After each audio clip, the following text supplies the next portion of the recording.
Hello everyone, welcome to my channel History with Richa. Please like and subscribe my channel and share also. हाँ जी, तो आज हम बात करेंगे नए संसद भवन की। हमारा जो नया संसद भवन है वो क्यों बनाया गया, ये प्रश्न सभी के मन में होगा। क्या ज़रूरत थी सरकार को इतने पैसे खर्च करने की, क्यों बनाया गया नया संसद भवन। तो आज मैं इन्हीं सभी सवालों के जवाब लेकर आई हूँ। आधुनिक भारत का मंदिर है, लोकतंत्र का नया मंदिर है हमारा नया संसद भवन। आज ही प्रधानमंत्री नरेंद्र मोदी जी ने इसका क्या किया है, उद्घाटन किया है, इसका शुभारंभ किया है श्री नरेंद्र मोदी जी ने 28 मई को किया है, 28 मई 2023 को। इसकी जो आधारशिला थी वो कब रखी गई थी, इसका शिलान्यास कब किया गया था, 10 दिसंबर 2022 को इसका शिलान्यास किया गया। और 10 दिसंबर 2022 के बाद आज 28 मई 2023 को ये इसका उद्घाटन कर दिया जाता है। ये किस परियोजना के तहत बना था, सेंट्रल विस्टा जो परियोजना थी हमारी उसके तहत इसको बनाया गया, सेंट्रल विस्टा परियोजना के तहत। संसद निर्माण का जो कॉन्ट्रैक्ट था वो किसको दिया गया, टाटा प्रोजेक्ट को दिया गया, टाटा कंपनी को दिया गया। आगे इसमें क्या है, अब हम बात करें संसद भवन में, तो नए संसद भवन में क्या है, एक केंद्रीय सचिवालय है।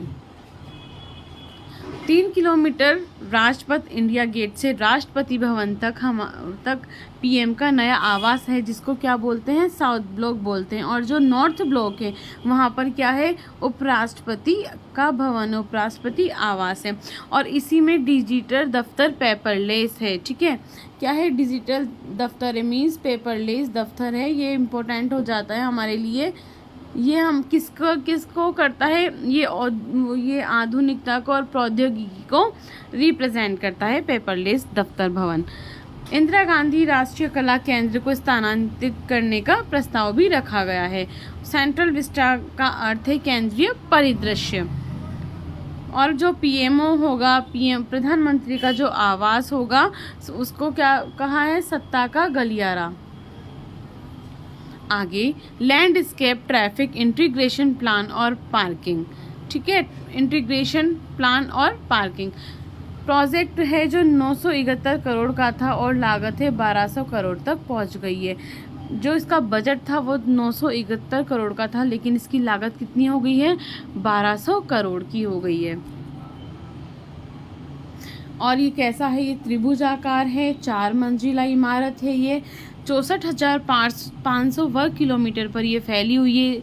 और यहाँ पर कितने लोग बैठ सकते हैं, 1224 लोग यहाँ पर वर्तमान में बैठ सकते हैं। लोकसभा में 888 सदस्य थे और राज्यसभा में 384 सदस्य हैं।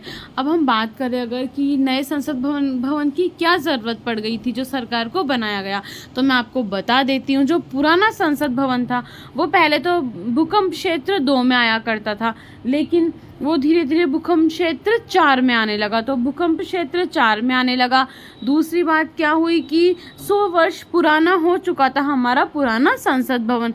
तो इन्हीं सभी को चीज़ों को देखते हुए फिर संसद में सदस्यों की संख्या बढ़ने लगी। जब संसद के कार्यों में विस्तार होने लगा और कर्मचारी की आवश्यकता पड़ी, तो अधिकारी और कर्मचारी बढ़ने लगे, तो इसीलिए वहाँ जगह की कमी आने लगी और अधिकारी और कर्मचारियों की कार्यकुशलता का इस पर प्रभाव पड़ता। तो इसी कारण नया संसद भवन बनाया गया है।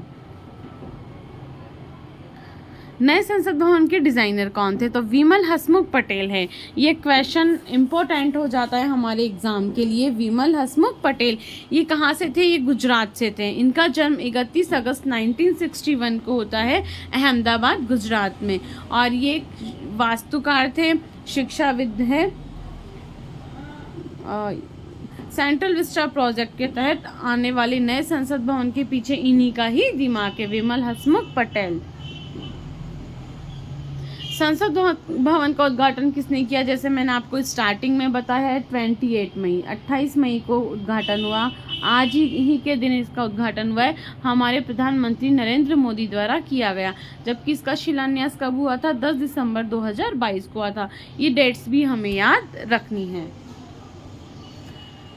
नरेंद्र मोदी जी ने रविवार को नए संसद भवन का उद्घाटन किया है, मीन्स आज ही के दिन किया है। इसके बाद वहाँ पे जो जितने भी श्रमजीवी मीन्स जितनी भी लेबर ने वहाँ पर काम किया है, जैसे आज पिक्चर आई हुई है अखबार में, इलेक्ट्रिशियन की आई है, लेबर की पिक्चर आई है कि नया संसद भवन बनाने में हमारा भी योगदान है। तो उन्हीं को आज पीएम ने, हमारे प्रधानमंत्री जी ने सम्मानित किया है। और जो है हमारे प्रधानमंत्री ने राष्ट्रपिता महात्मा गांधी को पुष्पांजलि दी है, और वो किसके साथ दिखाई दी आज? हमारे लोकसभा अध्यक्ष ओम बिरला जी के साथ। हवन और पूजा का कार्यक्रम हुआ और सेंगोल भी वहाँ पर स्थापित किया गया। हम जानेंगे अभी सेंगोल के बारे में, सेंगोल क्या है। और उन्होंने 20 पंडितों से आशीर्वाद लिया, लगभग 15 से 20 पंडितों से उन्होंने आशीर्वाद लिया है।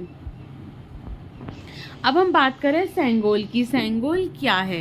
तो सेंगोल है, किससे संबंध रखता है? ये चोल डायनेस्टी से, चोल साम्राज्य से इसका संबंध है।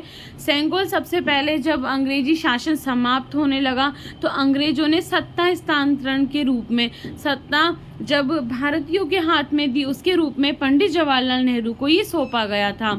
और ऐसा ये किंवदंती है, ऐसा कहा जाता है कि पंडित के द्वारा जो सेंगोल है वो माउंट बैटन को दे दिया गया था, लॉर्ड माउंट बैटन को सेंगोल दे दिया गया था। उसके बाद क्या हुआ था, इसका थोड़ा सा विरोध हुआ कि नहीं, इसको अपवित्र मान लिया गया कि फिर से अंग्रेजों के हाथ में कैसे हमारा सेंगोल हो सकता है। तो उसको, उस पर गंगा जल से छिड़काव किया गया। उसके बाद इसे पंडित जवाहरलाल नेहरू के हाथ में सौंप दिया गया। और उस समय भी बहुत सारे जो देश थे उनकी हस्तियां मौजूद थी जब सेंगोल हमारे भारत को दिया गया था। जब सेंगोल क्या है? सेंगोल एक राजदंड है, ये सभी को पता है। सेंगोल एक राजदंड है और इसका संबंध किससे है? चोल साम्राज्य से।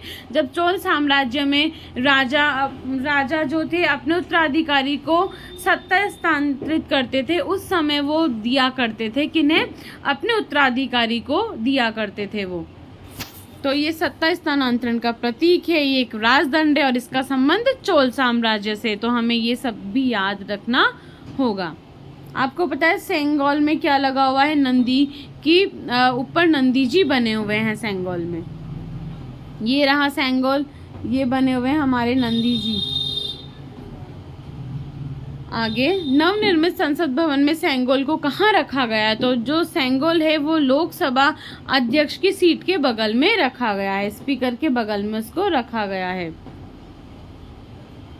सबसे आधुनिक भारत की नई संसद, हमारा जो संसद भवन है वो आधुनिकता का प्रतीक है, हमारे लोकतंत्र का प्रतीक है और लोकतंत्र का नया मंदिर भी है। हाँ जी, तो आज के लिए इतना ही। हम लोग सब समझ गए होंगे कि नया संसद भवन क्यों बनाया गया, क्यों इसकी आवश्यकता हुई। आज के लिए इतना ही, हम मिलेंगे नेक्स्ट वीडियो में। Have a good day.